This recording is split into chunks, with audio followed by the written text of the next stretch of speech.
Good morning friends.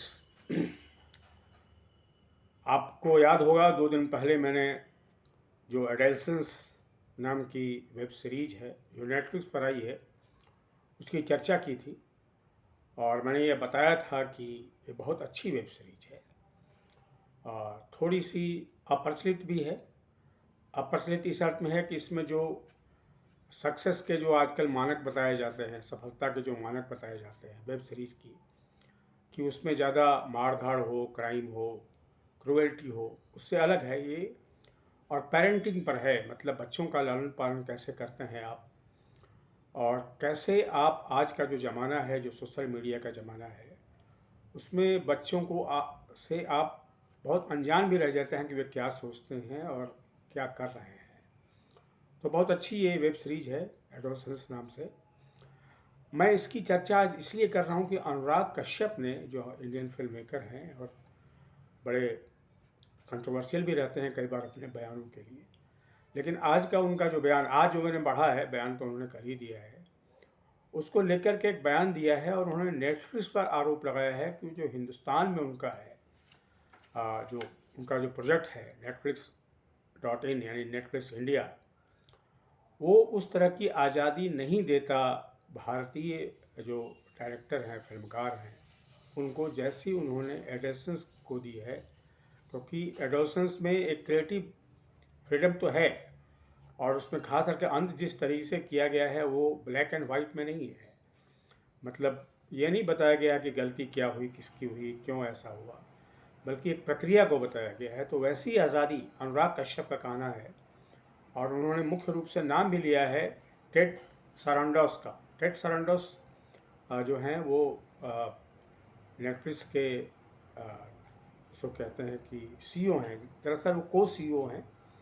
तो उनका कहना है कि जिस तरह से सारंडोस ने जो चर्चा की है इसके बारे में, एडोलसेंस के बारे में, और सारंडोस ने तारीफ भी की है, करनी भी चाहिए, पर उनका कहना है कि इस तरह की आज़ादी, यानी कि अनुराग कश्यप का कहना है कि इस तरह की आज़ादी भारतीय फिल्मकारों को क्यों नहीं देते। यहाँ उनका कहना है, अनुराग कश्यप का, फिर से दोहरा रहा हूँ, कि उनका कहना है कि यदि भारत में कोई भी निर्देशक या कोई फिल्मकार यदि सारंडोस के सामने इस तरह का एडोलसेंस जैसा प्रस्ताव लेकर पहुंचता, तो नेटफ्लिक्स जो है वो कह देता कि आप इस पर एक 90 मिनट की फिल्म बनाइए, उससे ज़्यादा हम नहीं कुछ कर सकते। तो और लेकिन उन्होंने ये लगभग 4 घंटे की सीरीज है, ये 4 हैं इसमें एडोलसेंस में, और लेकिन पूरी आज़ादी दी है। और कैसे, क्योंकि उसमें बहुत फटाफट चीज़ें नहीं होती हैं एडोलसेंस में। एडोलसेंस में बहुत धीमी गति से है और बहुत ही, आप अगर पेशेंस हो तो आप उसको पेशेंस के साथ देखना चाहिए, तभी आप उसको एंजॉय कर सकते हैं। पर अनुराग का कहना है कि इस तरह की आज़ादी क्यों नहीं मिलती है भारतीय फिल्मकारों को। मुझे लगता है कि अनुराग की बात जो है, हालांकि मैं उनसे हमेशा सहमत नहीं रहता, कई बार ज़्यादातर असहमत ही रहता हूँ, लेकिन यहाँ मैं उनके साथ सहमत हूँ। और मुझे लगता है कि, हालांकि आरोप नहीं है क्योंकि नेटफ्लिक्स एक विदेशी कंपनी है और विदेशी कंपनी पर तो यह दबाव नहीं बना सकते आप कि ऐसे ही ऐसी फिल्मों को आप प्रोत्साहित कीजिए। लेकिन बात एस्थेटिक्स की है, तो चाहे कंपनी देशी हो चाहे कंपनी विदेशी हो, दोनों पर लागू होती है कि आप एक ऐसे प्लेटफार्म को आप बना रहे हैं, एक ऐसे प्लेटफार्म आपने सृजित किया है जो हर तरह के आर्टिस्टिक एक्सप्रेशन को जगह देती है। अगर इस प्लेटफार्म पर हर तरह के आर्टिस्टिक एक्सप्रेशन के लिए जगह नहीं है, तो इसका मतलब आप सिर्फ व्यापार कर रहे हैं। और कहा भी अनुराग कश्यप ने कि आप सिर्फ जो हैं सब्सक्राइबर पर ध्यान देते हैं, यानी कितने ज़्यादा आपके सब्सक्राइबर हैं, और सब्सक्राइबर बढ़ाने के लिए आपकी पूरी पॉलिसी होती है, अच्छी फिल्मों के लिए नहीं होती।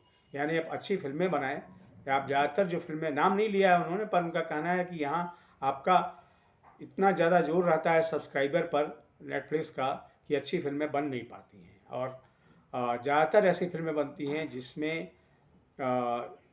एडोलसेंस जैसी जो प्रोसेस नहीं होता। मैं तो नहीं कहूँगा, कोई आरोप जानबूझ के नहीं लगाया है, लेकिन कहा है और साफ साफ कहा है कि एडोलसेंस जैसी फिल्में हिंदुस्तान में जो नेटफ्लिक्स है, netflix.in जो है, वो क्यों ऐसी फिल्में नहीं बना पा रही, इस पर सोचना चाहिए नेटफ्लिक्स को, और सारंडोस को सुनना चाहिए जो उसके सीईओ हैं। मुझे लगता है, मैं अनुराग कश्यप की इस बात से सहमत हूँ, और मुझे लगता है कि हम जिस तरह से आज वेब सीरीज जो बन रही हैं, ज़्यादातर बन रही हैं वैसी ही, ज़्यादातर जिसमें वो उत्तेजक होती हैं, उसमें ज़्यादातर अपराध ज़्यादा दिखाए जाते हैं। नेटफ्लिक्स में कपल जो आया है वेडोसन्स, उसमें भी अपराध है, पर अपराध कहीं दिखाया नहीं गया है। अपराध होते हुए, छुरा मारते हुए, उसमें है कि छुरा मारते हुए अभ्यास हो, लेकिन वो दिखाया नहीं गया है। उसका एक छोटा सा क्लिप दिखाया गया है। क्लिप भी ऐसे नहीं दिखाया गया है, दिखाया जा रहा है कि कैसे वो जो है सो लैपटॉप पर वो क्लिप दिखा रहे हैं, तो आप वैसे ही साइज बहुत छोटा हो जाता है।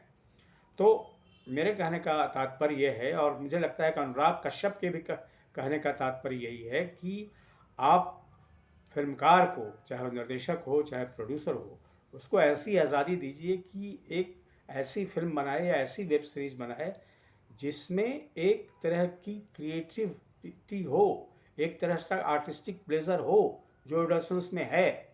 और बाकी जो नेटफ्लिक्स जिनको बनाती है, कुछ लोगों का नाम भी लिया है उन्होंने कि ये सब अच्छी भी हैं, लेकिन सारी अच्छी नहीं होती है नेटफ्लिक्स जिनको बनाता है उनको। तो आज के वीडियो में दोस्तों इतना ही। मुझे लगता है अनुराग कश्यप की बात पर हम सबको सोचना चाहिए, नेटफ्लिक्स को भी सोचना चाहिए, दूसरे जो OTT प्लेटफॉर्म हैं उनको भी सोचना चाहिए। अब भारत में भी वैसे OTT प्लेटफॉर्म नए नए आ रहे हैं, रीजनल, लोकल, इंडियन, पर क्या वो भी इसके बारे में सोचेंगे? क्योंकि असल बात तो यह है कि एक सब्सक्राइबर की जो माइंडसेट है वो भी एक ख़ास तरीके से ढलती जा रही है या ढली हुई है। अनुराग कश्यप ने बात नहीं कही है, मुझे लगता है ये बात भी उनको कहनी चाहिए कि हमारा जो सब्सक्राइबर है वो भी इस तरह से फिल्मों को पसंद करता है, इसलिए भी तो बन रही हैं। तो बहरहाल आज के वीडियो में दोस्तों इतना ही। आपसे निवेदन है कि मेरे इस यूट्यूब चैनल को सब्सक्राइब करें, लाइक करें और इस पर अपने कमेंट भी लिखें। Thank you very much.